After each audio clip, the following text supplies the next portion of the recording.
Welcome back for the fourth episode of Pentagon for Gold. I hope you've been enjoying the series as much as I have, and as always, if you could drop a like and subscribe to the channel, that would be greatly appreciated. Before we get into the main part of the video, I wanted to give you a brief overview of one of the main reasons that the Cape Town Spurs are in the second division of South Africa, in spite of their previous link with Ajax. I just found this out today actually, having done a little bit more research into the club, and it turns out they had a legal battle in 2018 as a result of playing a player who legally could not be registered. Tendai Ndoro had played for 3 clubs in one season, breaching registration rules. They were therefore docked 9 points, taking them down from 31 points to 22, as well as fined 50,000 rand per game for their remaining 3 games, all of which they forfeited. A harsh punishment maybe, but one that has resulted in quite an interesting save so far. There's good news regarding our squad for next season, as several players have signed new contracts. We've got Malatsi and Don back on loan, both on really good wages for us, and I'm very happy about that. Koopstad, Lena, Stander, Mosielaga, Mukamela and Darren Johnson have all signed new contracts too. The last game which you saw in this save was against Royal AM when we won 3-1 at home. Since then, we've had something of a cup run, beating Supersport United, who are currently first in the DStv Premiership. We then beat TS Sporting in the quarter-final, the only team we've played in the main stages that came from our own league. Sadly, our journey was ended with a frankly ridiculous 6-3 loss to Orlando Pirates in the semi-final. Our defence was absolutely shocking, but some of the attacking football was really good, so it's a bit of a mixed bag in terms of predicting how we'll do next season. With regards to the league, we've done pretty well, getting 5 wins and 3 draws from 8 games, with plenty of goals scored. All of that leaves us 6 points clear at the top of the league ahead of Amatux, with 3 games to play, having only lost 1 game all season against Utongati. Although I believe we're likely to get automatic promotion by winning the league, I'm somewhat uncertain, as the rules of the Glad Africa Championship have a play-off between the top 3 teams at the end of the season. Before heading into our potentially title-winning game against Pretoria Callies, I wanted to show you some of our youth intake for the season. In spite of the fantastic facilities and youth recruitment, as well as the really strong academy coaching, we had a somewhat disappointing youth intake. We only got 2 5-star players, which for this level of team is not brilliant, and the best player at the moment is Marumo Majola with a 2-star current ability. For this really important game, I've gone with a pretty strong squad. Mukamela misses out through suspension, so Sabande is coming into the centre-back position, with Keegan Johannes moving out to the right to accommodate him. Ace Sally takes Jesse Don's place, as he's a better box-to-box midfielder, while Mosielaga returns in place of Apollos. You may be surprised to see Mkwango starting, but he's actually been on a bit of a goal-scoring run since you last saw me, and Makuma has been really letting me down. Heading into the dressing room, this is an important one to get right. We had a pretty bad performance in the Cup, certainly defensively, so let's try and get the boys to improve on that, as we can't afford to be missing out on these points at this point. If we win this game, we should win the league. I'll just have a quick look at the table. Yes, if we win it, the chances are we will win the league, because Amatux are unlikely to be able to turn around the goal difference by that point.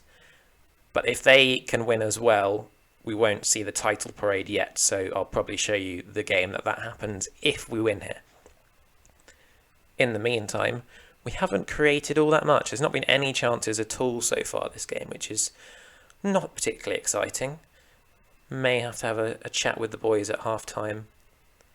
Oh, Sabande has headed it off the line from a Sabanda corner as well. Mosielaga with a chance to break here. Made a good bit of progress here. And unfortunately he has been stopped in his tracks. 0 shots on target is very disappointing. Most of the team seem to be a bit worried. I don't particularly blame them, given the importance of this match, but it's not ideal. And most of them have reacted well to that. So we've got a few minutes where hopefully they'll do a little bit better. I think I'm going to go attacking, just because we haven't really created anything. And sometimes it helps with really turning the screw if you do go attacking. If we lost here, it wouldn't be the end of the world, but it would be a little bit disappointing. And it would be nice to have the title effectively wrapped up today. Mukwango's made a good run here. What a goal from Mukwango! The way he's been playing recently, I might have to keep him as a backup option. He's been far better than Makuma. And that was a really, really good goal from him. Fantastic run. Not really what I'd expect from him given his poor pace. He's only got 9 acceleration and 9 pace. He has got decent finishing for this level. Oh, this is poor defending. And Koana's got loads of space here. And he's put it wide. But we got away with that there. It's poor defending all round, really. As we get towards the 75th minute, I'll make my subs. So Bande can go on the left, and Liam Byrne, who you saw for the first time last time, and has actually played quite a lot for me recently, he'll come back in. And Narodian is nervous, so let's get Malazzi on. And I think Apollis can probably come on for Velapai. Oh, actually no, Johannes seems to be tired. Don't have a whole lot of defensive options, so I think he may just have to stay on for now. So we will keep off Velapai and bring on Apollis. 3 subs at once is perhaps slightly dangerous at this point, but we just need a bit of an injection of energy. Hopefully this is the chance that will lead to us seeing this game off. Apollis breaking down the right, and Mostilaga's got a chance here. Can he get it in? Well blocked twice. Well blocked. And a third time, Mukwango's shot that time was the one that was blocked. I think I'll drop my boys onto positive a little bit and then drop the tempo. We'll start time wasting shortly, but we are pretty much there, I believe. Yep, we'll get time wasting just for the added time. Hopefully we don't get counted here. That would be a nasty way to go out on this game. Liam Byrne, Riaz Koopstad, Johannes Koopstad. Some nice football being played here. Oh, it's a really good ball into Malazzi, and he's really skewed that wide. Fantastic ball as well, but a little bit disappointing in the end with that finish. So Amatux have also won their game by the looks of it. Hopefully we can keep that goal difference ahead of them in the next game, but I will be showing you the next game because unless there's a sudden turnaround in the other game, we won't have won the league technically here. Mostilago with a chance to send it in from this free kick. Nice to see that he is time wasting as asked. Oh, we've committed too many men forwards and Titani's got a chance here. Good work from Apollis. Didn't give him a chance there. And that is full time. Decent performance. Not the best, but, you know, we'll take it. Any win at this point is really helpful. Let's see how the table is looking. Yeah, so we've got 2 games left with 6 points clear. So provided we don't lose both our games and have a 5-goal turnaround against Amatux, we'll win the league. Whether that means we play in the playoff or whether actually that is between the 2nd and 4th place teams, I'm not certain, but I guess we'll find out in the near future. For this game against Jomo Cosmos, all we need is a point to win the title. Mukamela comes back in after suspension, while Byrne takes Stander's place. Jesse Don comes back in for Sally, and Koopstad remains in the midfield with Apollis going on the wing in place of Mostilaga. Mukwango has been kept in because that last goal he scored was fantastic, and I have no reason to drop him right now. I've actually just offered him a new contract, and thankfully he's actually halved his wages. He was on £1,100 per week. Now I've managed to get him onto £500 per week, which is a really good deal for me. Very happy to have him as a backup option next season. There we go. Let's head into the game.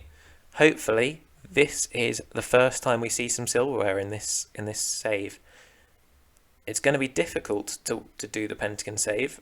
Last year I didn't have too many challenges with it, except I tried managing in the United States and got so confused by it that I just completely gave up and ignored North America. What I'm going to do this year is aim for a Mexican club instead in North America, because it's much easier to deal with all the contract rules there. And I would like to actually do the entire thing fully this year. Had a really good time so far with Cape Town Spurs. Last year at this stage I was managing HUS Agadir in Morocco, Sadly, as no other leagues are available in South Africa, in Africa on this database, it's not been possible to go anywhere else. But let's see what we can do with Cape Town Spurs. It may be, if I get a good option in the summer, that I'll go elsewhere, but I have no real qualms with this team. I'm quite happy to do another season or two here and hopefully get some better youth players through and sort out the financial situation. This last month is actually the first month that we've made some money in ages. That came from, I think, getting through in the cup and getting first position during one of the stages of this league, and that resulted in £100,000 of prize money, which was really helpful. And now only sees us at 900k in debt, which is still not fantastic, but we've managed to clear some money off our wage bill just because everyone is leaving, basically, and we can sort of have a bit of a rebuild. Anyway, back to the game in hand. Here's Don. We've not really done much. There's been no shots on target. I think there's one shot on target we've seen. And Mkwango's done it again. Oh, no, he hasn't. Just offside. I think I want to watch that one again. I'm not quite sure if he was offside, to be honest. Oh, it's close, but yes, he is. Still, a 0-0 draw would do us nicely. I'll have a look at the league table in a moment once this has happened. Bit dangerous for us there. Wasn't offside or anything, so we should have done better there. Amatooks, how are they doing? They're winning. But a draw does get us there. We definitely deserve to be winning this game based on how it's gone so far. But we could really do with being a little more clinical in this. Let's get Mositalaga on for a Polis. He is apprehensive, but seemingly everyone is very nervous, which I can't blame them too much. Malatsi will come on, as he seems to be the only one with a vaguely decent mentality at the moment. And I think what I'll do is get Sally on for Kupstadt. Now this is the last 15 minutes of the game. Hopefully this will be the 15 minutes that see us to the title. Would be nice to get a goal as well, but it's not an absolute disaster if that doesn't happen. This has been a really drab game. And that is that, I believe. And we've won the title. That is the first piece of silverware in this save. I don't know if we've got a full team out there at the moment. Looks like we've only got 10 players. If not 9. Oh well. We've won our first trophy. We are now promoted, hopefully, to the first division. I'm not quite sure how it works because the playoff system seems a bit complicated, but I think that should be a sign that we are going up to the top division. Well done, lads. They're all still nervous, even after the game and having lifted the trophy. And there's a cartwheel from the goalkeeper, as is always the case for whatever reason. And we've won the title. Brilliant. Let's have a look at our budgets for next season. 27.5k with transfer budget of 1.16k. That means we have 1.16k in the budget with £406 per week in the wage budget. That's a good increase. And let's have a look at our squad because we've got quite a lot of players leaving soon. If we sort them by expiry date, you can see there's quite a lot of money leaving the club. Narodian on 1.9k, who I would probably want to keep, but I just £2,000 in wages probably is enough to convince me that he shouldn't be staying. Ace Sally I won't be renewing with 1.5k. Keena Abrahams 1k for a player who is decent but hasn't got much room for improvement. Keegan Yanis taken out of my hands, sadly. I would have probably kept in. And the only two expensive players, should we say, that I'm keeping on Mukamela and Mositalaga on 1.2k and 1.4k respectively. Just a couple of things that might be of interest to you. Apollos got the runner-up in the South African FA Cup Young Player of the Tournament as he helped us to our semi-final finish. In other news, if I sort my... There we go, Narodian. He is currently being offered a new contract. I'm managing to actually lower his wage only by 100 quid a week, but I decided, having looked at the options available to me to get in on freeze, he's probably about as good as I could get at this stage, and I don't want to get rid of a player for no real reason aside from potentially a bit of wages. We're losing a lot of players as it is, so it's important to keep our best players at the club where possible. For the final game of the season, I played against TS Sporting, who were in third place before that game. I absolutely ruined them. I played a lot of youngsters and players that were leaving, particularly Velab Haib, Saka, Ace Sally, and all three of those players got on the score sheet, as well as 2 goals from penalties by Tabadi Mkwango. There's further good news in that we received £157,000 for achieving first place in the Glad Africa Championship. With regards to the finances, it's still not great, but we have continued to make a profit this month of £81,000. Let's take a final look at the league table. We've lived up to our pre-season billing of coming first in the league, and we did it almost unbeaten. Sadly, there was that one game that we lost against Utongati 2-1. We ended up 6 points clear of Amatuks with 17 wins and 12 draws. 12 draws is actually the most draws that Cape Town Spurs have ever had, and 63 points seems to be the most that they've had as well in the second division. For some reason, that title win hasn't appeared on the honours list for Cape Town Spurs. I'm hoping, however, that it will be a springboard back to the days of coming second as Ajax Cape Town in 2003-04, 7-8 and 10-11. The drop after this could be because Ajax might have wanted to poach some of the best players from Ajax Cape Town due to the historical link between the two clubs. Relegation in 2017-18 is followed by a couple of seasons in the second division, and we finally escaped, and I could not be happier about it. Here we have our end of season review as Cape Town Spurs after our season in the second division. Let's have a look at the new arrivals. Oswin Apollos was fantastic, really cheap on loan, and has done really good things for me. Ace Sally will be leaving, but was a decent option. Don was great. Makuma was mixed, he wasn't fantastic. Malatsi is an okay option who will be bringing back next season, and there are a couple of players that we haven't really used all that much. Looking into the season's results, we came first. We had 414 as the average home attendance, with just 1% of our stadium being taken up. That's pretty disappointing and explained why we're losing so much money. Moments to remember. We won 5-0 in our final game, which happened to be the biggest win overall. The match to remember was the 5-1 away win where Apollos scored 4 goals against Cape United. That was a fantastic game, very fun to watch. And the goal of the season came from Oswin Apollos against Royal AM, which you will have seen. The finances is probably not going to be a great view.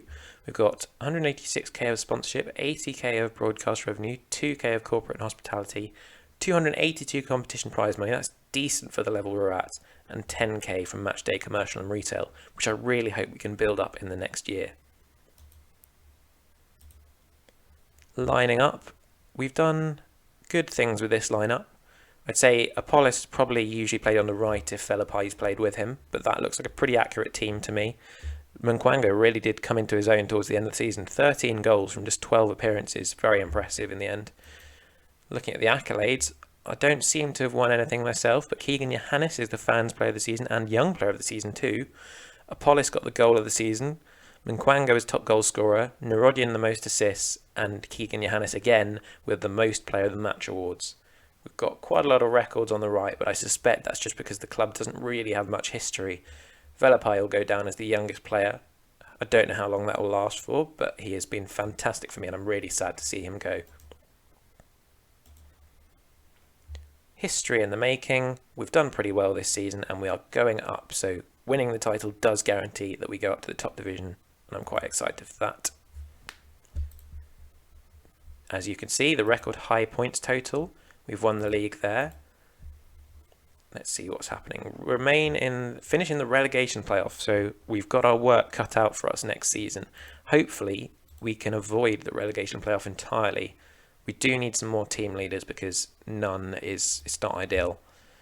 We'll discuss with the players what we want from next season, and I think let's hope we can do this one. Yes, everyone's happy with that.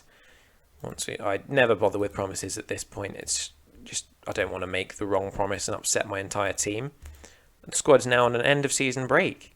So, next time you see me, it'll be in the top division of South Africa. We'll have hopefully got several players in. We'll have probably said goodbye to quite a lot of players as well. And we'll be looking to avoid relegation from the top division. That's a wrap on Season 1 of Pentagon for Gold then. I hope you enjoyed it, and I hope to see you next time. Have a very nice week.